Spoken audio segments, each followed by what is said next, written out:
The blue star of Alvaria Prime flickered like a dying candle against the cosmic void. In the crystal spires of their capital city, the High Council gathered for what they knew would be their final meeting.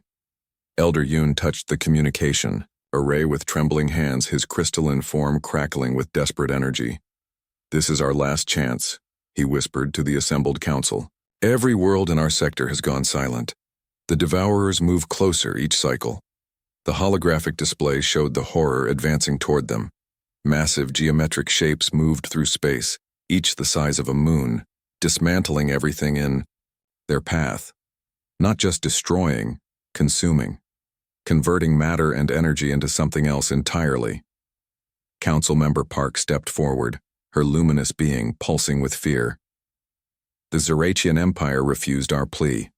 The Galactic Federation says, we're too far from civilized space to warrant intervention. Even the Cosmic Union marked our system as lost territory before we've even fallen." Elder Yoon activated the emergency broadcast array one final time. The message would reach thousands of species across the galaxy. Most would ignore it. History proved that when facing extinction, civilizations rarely helped each other. Too dangerous, too costly, too far away. The transmission uploaded everything: their art, science, culture, even their last desperate hope that someone, somewhere, might remember them.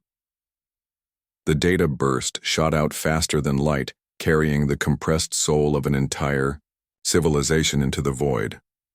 Hours passed in silence. Days. The Alvarians watched their sensors, hoping against hope as the Devourers crept closer to their outer colonies. Ships tried to evacuate what they could, but the enemy moved too fast. Whole worlds vanished in hours. Then something impossible happened. A ping appeared on their long-range scanners. Ships approaching from the direction of a small yellow star called Sol. "Are you certain this is accurate?" Elder Yoon asked their sensor technician. "3 signatures, sir.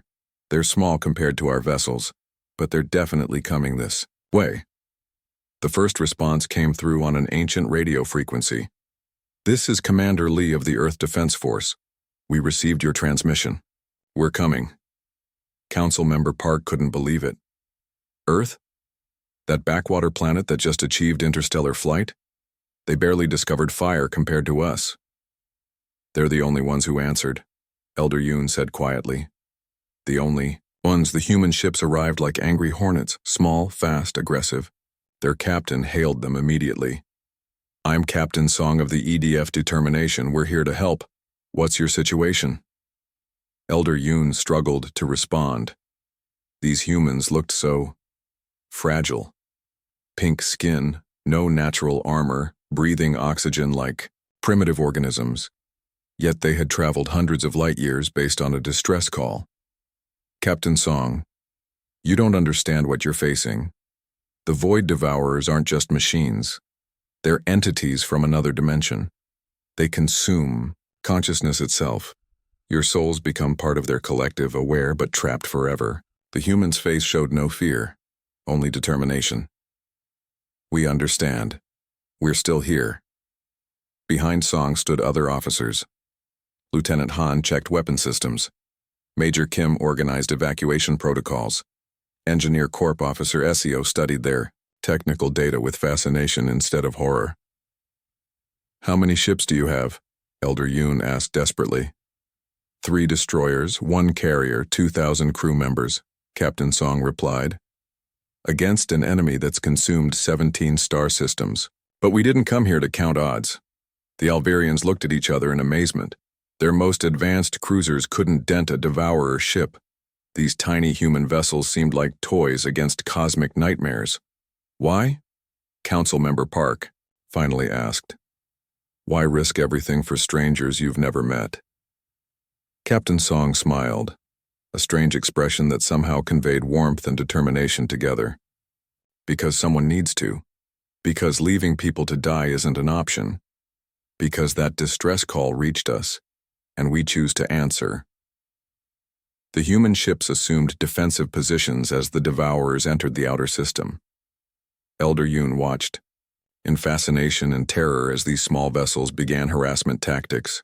They couldn't win. Mathematics made that clear. But they fought anyway. In that moment, the Alvarians learned something about humanity that no textbook could teach. These beings didn't calculate survival odds like rational species. They simply decided what was right and did it, regardless of consequences.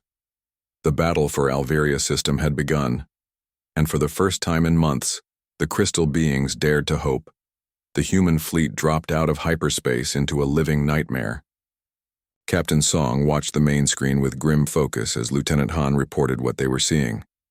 "Sir, the Devourers are harvesting the third planet. The entire surface is being stripped away layer by layer. The alien machines defied understanding. Each devourer stretched kilometers across, looking like twisted geometric shapes that hurt to stare at directly. They moved with purpose, turning solid matter into energy streams that fed back into their massive forms. "My God," whispered Chief Engineer Seo from her station. "Those aren't just ships. They're mobile factories." Elder Yoon's voice crackled, through the communicator, fear making his words shake. "Captain Song, you must understand. The Devourers don't just destroy. They absorb. Every consciousness they consume becomes part of their collective. The victims remain aware, trapped inside those things forever." Major Kim stepped forward. "How long do we have?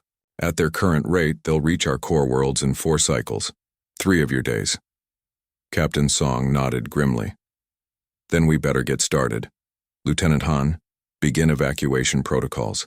Every ship we have becomes a rescue vessel." The Alvarians protested. "Captain, your ships are tiny compared to ours. You can't possibly—" "We don't need to save everyone at once," Song interrupted. "We just need to keep moving people out of the way."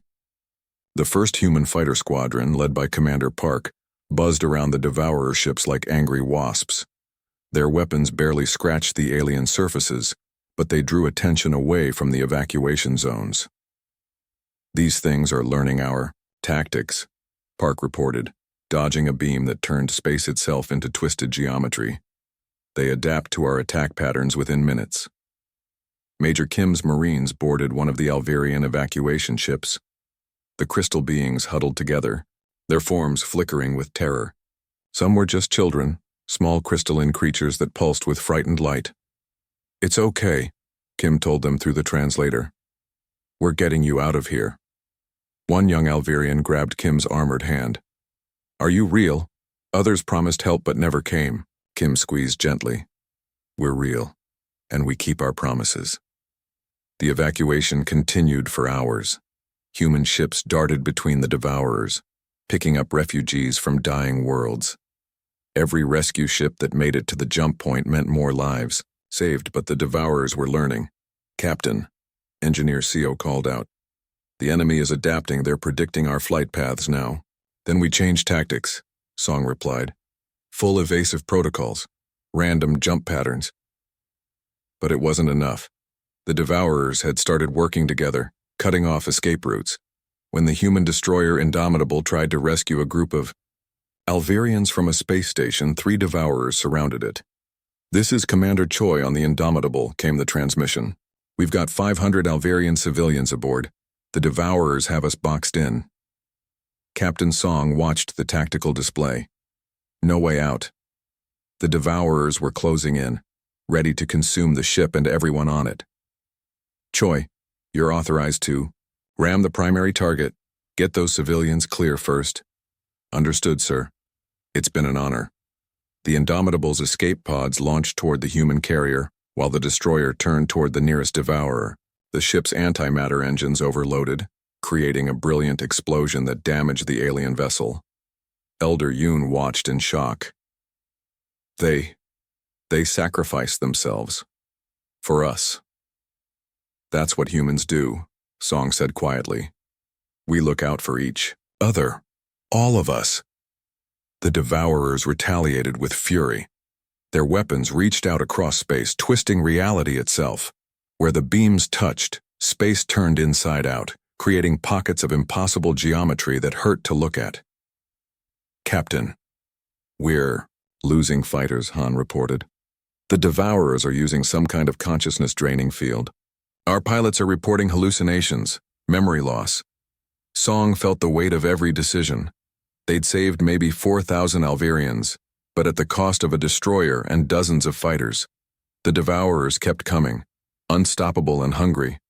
All ships, fall back to the jump point, he ordered. We'll make our stand there. As the human fleet retreated, they left behind a system under siege. But they also left something else, hope. The Alvarians watched their small escort fleet regrouping, ready to fight again despite impossible odds.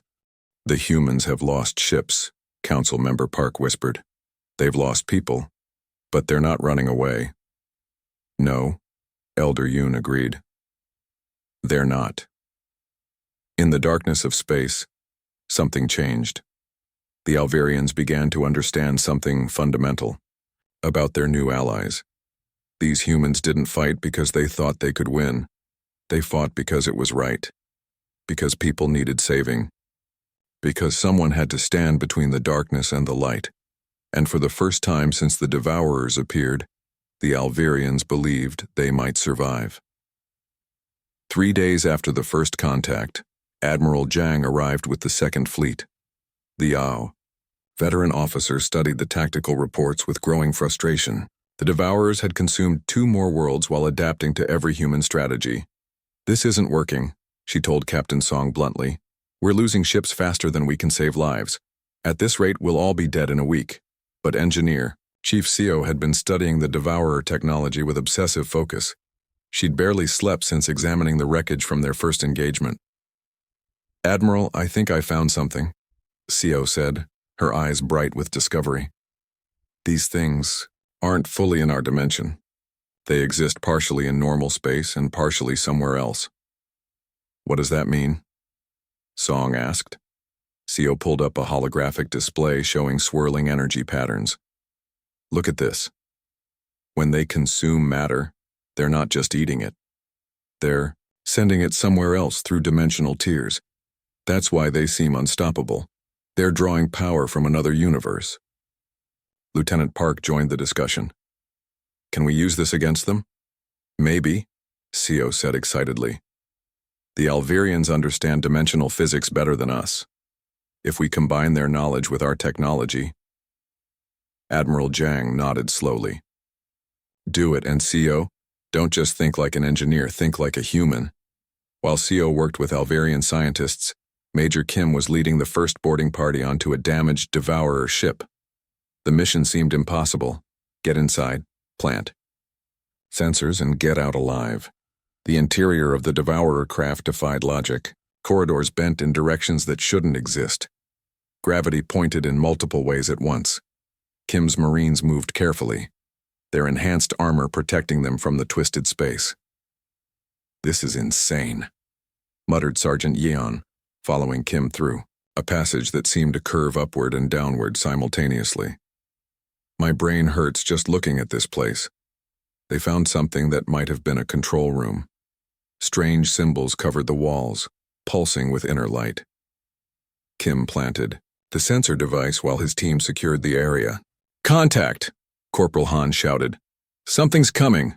A Devourer drone emerged from the walls themselves, a writhing mass of mechanical tentacles and glowing eyes. It moved toward them with deadly purpose. Fall back, Kim ordered. But the drone was too fast. It wrapped tentacles around Han and something horrible happened. The young Marine's eyes went blank, his face slack. Through the helmet comm, they heard his voice, but it wasn't him anymore. Join us, Han's voice said in perfect harmony with dozens of other voices. Become part of the collective, share the eternal feast. Kim shot the drone off his Marine, but Han was gone. His body lived, but his mind had been taken. Kim made the hardest decision of his military career and put his friend out of his misery. The surviving Marines escaped with critical data about Devourer technology. The cost was high, but they had what Seo needed. Days of frantic work followed. Human engineers and Alvarian scientists worked side by side, creating something new. The language barrier dissolved as they shared mathematical concepts and engineering solutions. I understand now, announced Dr. Byun, an Alvarian physicist. You want to create dimensional instabilities that force them back into their origin space? CO nodded enthusiastically. Exactly, like slamming a door they can't open, again. They called their creation reality bombs, devices that could force sudden dimensional collapses. The first prototype tested successfully on an empty Devourer drone, making it simply vanish from existence. Commander Park tested the first combat application during a skirmish near Alveria's fourth moon. Her fighter squadron attacked a small Devourer with the new weapons. Target acquired, Park reported. Firing reality bomb, now. The weapon hit its target, and the Devourer simply ceased. Not destroyed, not damaged, gone. It disappeared as if it had never existed. Did that actually work? Park stared at her sensors in disbelief. Confirmed, SEO shouted over the comm. The dimensional signature collapsed completely. It's back in its home dimension. The news spread through both fleets like wildfire. Finally, they had a weapon that could hurt these things. But production was slow, and the Devourers were learning to counter them. Admiral Jang gathered her officers for a war council. These reality bombs buy us time, but they're not enough. We need a bigger solution. Major Kim, still haunted by losing his Marine, spoke up. What if we don't just fight them one by one? What if we hit their source? Their source, Song asked. The dimensional tear they're coming through, Kim explained. SEO said they draw power from another universe. What if we destroy the connection itself? CO's eyes widened. That's actually possible. But it would require a massive reality bomb. Something we detonate right at the dimensional barrier. Can we build one? Admiral Jang asked. Yes, but SEO hesitated. Someone would have to pilot it manually. The dimensional interference would make remote control impossible. It's a one-way trip. The bridge fell silent. Everyone understood what that meant, a suicide mission. Within hours, hundreds of volunteers stepped forward. Humans and Alvarians alike offered their lives. The plan was mad, dangerous, and probably wouldn't work. But it was exactly the kind of crazy human solution that might just save everyone. The reality bombs changed everything. Within a week, human-Alvarian joint forces pushed the Devourers back to the edge of the solar system. But Captain Song knew this was just the beginning. The enemy was learning fast, adapting to their new weapons. They're building some kind of shield generators, Lieutenant Han reported from his reconnaissance ship. The newer Devourers are deflecting our reality bombs. Admiral Jang studied the tactical display with growing concern. How long do we have before they counter our entire arsenal? Engineer CO, working alongside Alvarian scientist Dr. Lee, looked exhausted but determined. Maybe a few days. They're evolving faster than we expected. That's when Lieutenant No, one of the Marine pilots, made a discovery that changed the entire war. During a deep reconnaissance mission behind enemy lines, her fighter's sensors picked up something strange.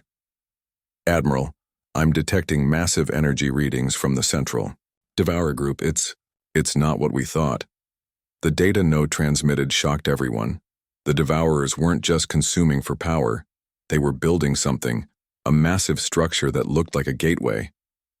It's a dimensional portal, Dr. Lee explained, his crystalline form flickering with excitement and fear. They're trying to bring their entire species through to our universe. Captain Song felt his blood run cold. How many of them are waiting? Based on the energy readings? Millions. The war council that followed was the most important meeting in both species' history. Humans and Alvarians sat together, planning for what might be their final battle. We need to stop that portal, Admiral Jang declared. If they bring their full force through, the entire galaxy dies, Elder Yoon finished grimly. But Commander Park, who had been studying the Devourer movement patterns, noticed something odd. Admiral, I don't think they want to conquer us. Everyone turned to her. What do you mean? Look at their behavior. They're not establishing bases or strategic positions. They're consuming everything as fast as possible, like they're desperate. Doctor. Bion, examining the data, suddenly straightened. Park might be right. What if they're not invaders? What if they're refugees? The idea seemed impossible. These monsters that had destroyed worlds, consumed minds, terrorized entire civilizations, refugees. Chief Engineer CO worked frantically to decode the dimensional energy signatures. After 3 sleepless days, she made a breakthrough. I found their original dimension, she announced. And it's dying. Not slowly. It's collapsing. They have maybe days before their entire universe ceases to exist. The revelation changed everything. Captain Song found himself staring at tactical displays with new understanding. They're not evil. They're terrified. But knowing the truth didn't make them less dangerous. Major Kim reported from the front lines. They've started sending scouts toward our supply convoys. The portal is almost complete. How long? Admiral Jang asked. 12 hours, maybe less. In the Joint Command Center, human and Alvarian officers worked desperately on a new plan. Instead of just stopping the portal, they proposed something unprecedented. We help them, Captain Song said. But not here. We guide them to uninhabited space. Engineer SEO ran the calculations. It's possible. We'd need to create a controlled dimensional tunnel directing them to the galactic rim, empty space where they can exist without consuming inhabited worlds. Dr. Lee nodded slowly. The energy requirements would be enormous, and someone would need to maintain the tunnel from both ends. The volunteer mission we discussed before, Major Kim said quietly. People would need to stay behind, hold the tunnel open from the Devourer side. Within hours, the volunteer list grew beyond expectations. Soldiers, engineers, scientists, both human and Alvarian. They understood the cost but accepted it willingly. Captain Song selected the final team personally. Lieutenant No would pilot the dimensional anchor ship. Engineer Team Leader SEO would maintain the artificial portal. Major Kim would command the military escort through the enemy dimension. You sure about this? Song asked each volunteer privately. Their answers varied, but the meaning was the same. No. Someone needs to. CO. It's what we do. Kim. My friends died for this. I won't let them down. The final battle began with a surprise. Instead of attacking the portal, human Alvarian forces approached under white flags. Captain Song himself led the diplomatic mission. Through careful translation and dimensional mathematics, they made contact with the Devourer leadership. The communication was difficult. Their thoughts came in overlapping waves of consciousness. But the message got through. We know you're dying, Song transmitted. We want to help. The Devourer's response came as a mix of confusion, hope, and desperate gratitude. For the first time in eons, someone offered aid instead of resistance. Working together, the combined fleets began the most ambitious engineering project in galactic history. Human determination, Alvarian knowledge, and Devourer power focused on a single goal, creating a stable pathway to survival. But as the portal opened fully, something unexpected happened. The Devourers began to change. As their desperation faded, their form shifted, becoming less aggressive, more peaceful. They're not monsters, Dr. Bayun whispered in wonder. They never were. Hunger made them what we saw. The tide had truly turned, but the real victory wasn't in battle, it was in understanding. The final portal activation began at dawn on Alvaria Prime. Captain Song stood on the bridge of the Determination, watching as human and Alvarian engineers made last-minute adjustments to their unprecedented plan. Portal anchors online, reported Engineer CO, her voice steady despite knowing she'd soon step through to the other side forever. Dimensional tunnel is stable. Admiral Jang opened communication channels to all ships. This is it, people. Project Salvation is a go. The volunteers had already said their goodbyes. Lieutenant No kissed the photo of her family one last time before sealing it in her flight suit. Major Kim distributed his squad's personal belongings to the Marines staying behind. Engineer CO recorded a final message for Earth's technical archives. But as the portal opened fully, something incredible happened. The Devourers began to change. Their angular, hostile shapes softened. The malevolent energy that had terrified galaxies for months started to shift into something else entirely. Captain, called Scientific Officer Park, her voice filled with wonder. The Devourers. They're communicating coherently now. Through the dimensional barrier, a clear message came through. Not the fragmented, desperate signals they'd received before, but actual words. Thank you. The lead devourer, no longer the twisted monster they'd feared, spoke in harmonious tones that somehow translated perfectly into every language simultaneously. We have been mad with hunger for so long, the entity said. We had forgotten ourselves. Your offer of salvation has reminded us who we truly were. Elder Yoon stepped forward, his crystalline form glowing with amazement. Who were you? We were called the Veiltar. Scholars, artists, gardeners of dimension itself, until our universe began its final collapse. Captain Song felt emotions he couldn't describe. The beings that had destroyed worlds, that had consumed civilizations, had once been gentle creatures pursuing knowledge and beauty. The hunger changed us, the lead Veiltar continued. Desperation made us into things we never wanted to be. We consumed because we were dying, not because we chose evil. The portal anchors activated with blinding light. Engineer CO lead the volunteer team through the dimensional gateway, followed by hundreds of others, humans and Alvarians who had chosen to ensure the tunnel remained stable. But as they passed through, something unexpected happened. The Veiltar began to change the volunteers themselves. We can protect them, the lead Veiltar explained. Those who guide us to safety need not die. They can exist between dimensions as we do, if they choose. One by one, the volunteers emerged, changed, but alive. Engineer CO returned with eyes that seemed to see through reality itself. Major Kim moved with impossible grace. His consciousness expanded beyond human limitations. Lieutenant No could navigate dimensions like a normal pilot flies through space. I can still be human, CO explained to her shocked captain, but I can also be more. The evacuation began in earnest. Millions of Veiltar passed through the portal to uninhabited space in the galaxy's outer reaches. As they did, they shared knowledge, technologies of dimensional manipulation, philosophical insights, artistic creations that existed in multiple realities simultaneously. But the biggest surprise came when the evacuation was complete. The Veiltar didn't disappear into distant space. Instead, they returned. We owe a debt, their leader explained. To you who saved us when others turned away. To you who saw past our monstrous forms to our desperate souls. And so began the most remarkable alliance in galactic history. The Veiltar, no longer driven by madness, used their advanced technology to restore the worlds they had damaged.